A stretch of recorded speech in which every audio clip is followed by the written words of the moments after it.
তো আজিৰ যেটো আলোচনা হ'ব সেইটো হ'ব 5ৰে বিভাজ্য সংখ্যা। তো কোনবিলাক সংখ্যা 5ৰে বিভাজ্য হ'ব নে নহয় এটো আমি সংখ্যাটো চাইয়ে পটককে কেনেকৈ ক'ব পাৰিম যে সংখ্যাটো 5ৰে বিভাজ্য হ'ব। তো তাৰ কাৰণে আমি যিকোনো এটা নাম্বাৰস ইয়াত লম 4 6 7 0।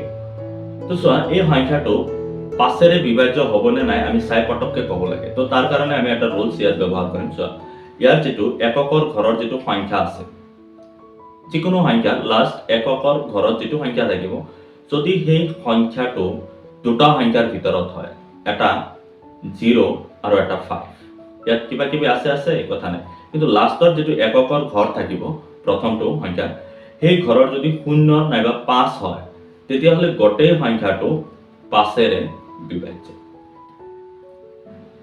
আই হোপ বুজি পাইছা।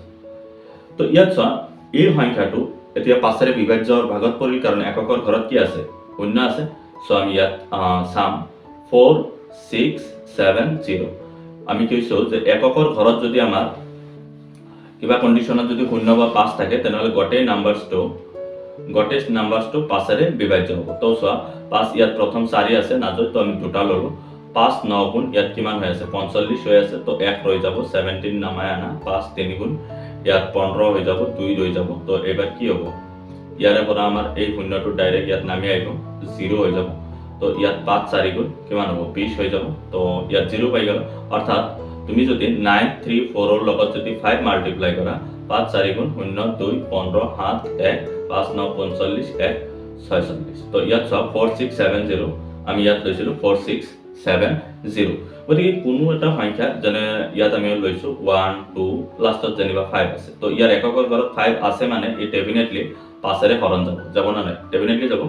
5 2 গুণ ইয়াত কিমান হৈ আছে 10 হৈ আছে, 2 ৰৈ যাব, 5 ইয়াত নমি আহিব, আহাৰ লগে লগে ইয়াত কি হৈ যাব 5 5 গুণ 25 হৈ যাব। অৰ্থাৎ তুমি যেতিয়া 5 যা 25 দিবা তুমি 125 পাই যাবা। তো যিবিলাক সংখ্যাৰ এককৰ ঘৰত মই ইয়াত নোটস হিচাপে লিখি দিছো।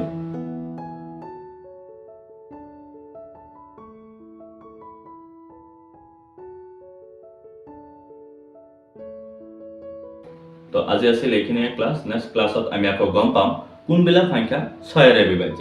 Thank you so much for watching the video. Jai Hind.